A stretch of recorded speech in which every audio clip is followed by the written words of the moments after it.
The Appellate Division First Department is now in session. Ms. Guerrero, please proceed. May it please the court, good morning. I, Veronica Guerrero, counsel to this court's Committee on Character and Fitness, am honored to present 34 applicants to the court for admission to the bar. Each of these applicants has met all of the requirements necessary for admission to the New York State Bar. Further, I am pleased to report that the committee has examined the records of each and every applicant here today. Accordingly, and on behalf of the committee, I certify that each applicant here this morning does possess the requisite character and fitness to merit admission to the bar of the state of New York. Therefore, I do hereby move for their admission. Before I rule on your motion, I want to take this opportunity to thank the members of the Committee on Character and Fitness for the excellent job they have done to ensure that the candidates are all well qualified for admission. The committee's work is important and greatly appreciated by all the justices of the court. Please relate this message to the committee members. I will. Now we turn to the motion before the court. Justice Cardozo famously said, "Justice delayed is justice denied." There will be no delay of justice today because my colleagues have authorized me to grant the motion. The oath will now be administered by Margaret Sower, the Deputy Clerk of the Court. Good morning, Justice Kern. Good morning, candidates. Candidates, please raise your right hand. I'll recite the oath in the form of a question. When I'm done, I'll ask you to unmute your microphones and respond by saying, "I do." Do you solemnly swear or affirm to support the Constitution of the United States and the Constitution of the State of New York, and to faithfully discharge the duties of the office of Attorney and Counselor at Law according to the best of your ability? Please unmute your mics and respond by saying, "I do." I do. I do. I do. Congratulations, attorneys. You may put down your hands and please remute your microphones. Congratulations, you are now all officially lawyers. It is customary for one of the justices to give some welcoming remarks to the newly admitted attorneys. Today, that honor falls to me. On behalf of my fellow justices, I am happy to welcome you, the newly admitted attorneys, to the bar of the state of New York. Excuse my coughing. Achieving admission to the bar has meant much hard work, dedication, and sacrifice for each of you and your loved ones that helped get you here. Your perseverance is all the more impressive because you accomplished this moment during the pandemic. Many of you finished law school and studied for the bar exam in face of uncertainty and stress caused by COVID. Some of you will begin your legal careers remotely from your childhood bedroom, a brave new virtual world. Each and every one of you should be praised for the commitment you have displayed in becoming a member of the bar. However, today is more than just a time to praise you for what you have accomplished thus far. Today is a day to remind you to focus on the professional experiences that lie ahead. You are certain to face challenges and hurdles along the way, whether you commit yourselves to litigation, public service, or transactional law.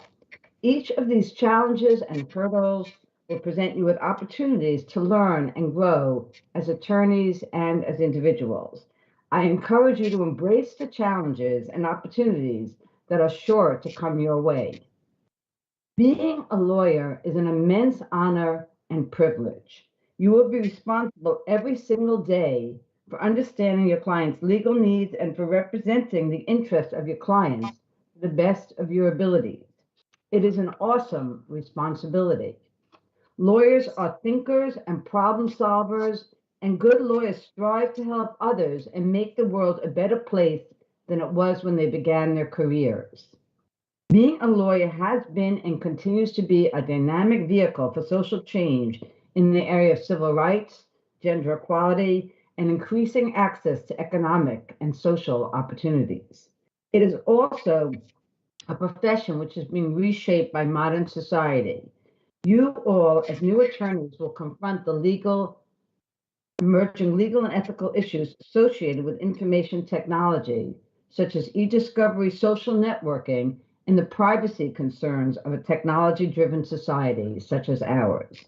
Indeed, the changes and challenges of the future will include things that we cannot even imagine today, or as Captain Kirk might have put it, you will boldly go where no person has gone before, simply because the world is changing so fast and so much. As lawyers, however, you have your ethical compass and your deep commitment to the rule of law to guide you, even as technology and social and political changes raise novel and challenging questions for us all. Among your many ethical obligations, always remember the importance of doing pro bono work for the good of the public.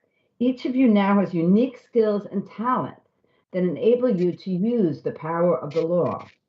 It will be up to you as the newest lawyers of our time to see that the power of the law is used honestly, ethically, and equitably for the public good. Please volunteer your time, your knowledge, and your skills willingly to those in need of counsel.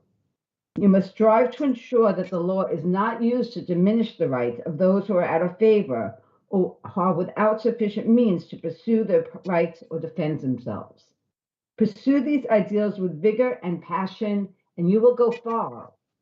Always retain your integrity and remember that a lawyer's most valuable possession is a good reputation, a reputation for truthfulness, ethics, diligence, and loyalty to one's client. I must admit, nearly a year after we started conducting court proceedings virtually, or almost 2 years now, it still feels strange to welcome you to this profession from my desk. In normal times, we would have welcomed you and your families to the courthouse. Our over 121-year-old courthouse, both an artistic and historical marvel. Its many mural and statues display the ideals on which our legal system is based: justice, wisdom, and power. Many of our greatest luminaries were sworn in here, such as the late Justice Ruth Bader Ginsburg. But this pandemic has taught me that a courthouse is merely a physical reminder that we all strive for justice, and justice is a goal and an ideal that can be achieved whether we are all physically together or working towards that goal virtually. This is only the beginning for you. With hard work and dedication, nothing is out of reach. The law is now yours to uphold. I am confident that each of you will do your best to strive for greatness and fulfill the oath that you took here today. Good luck and congratulations on your momentous day. The admission ceremony is now concluded and court is adjourned. Thank you to the justices and Ms. Soabe will now log up, and all of the new attorneys will stay on with me.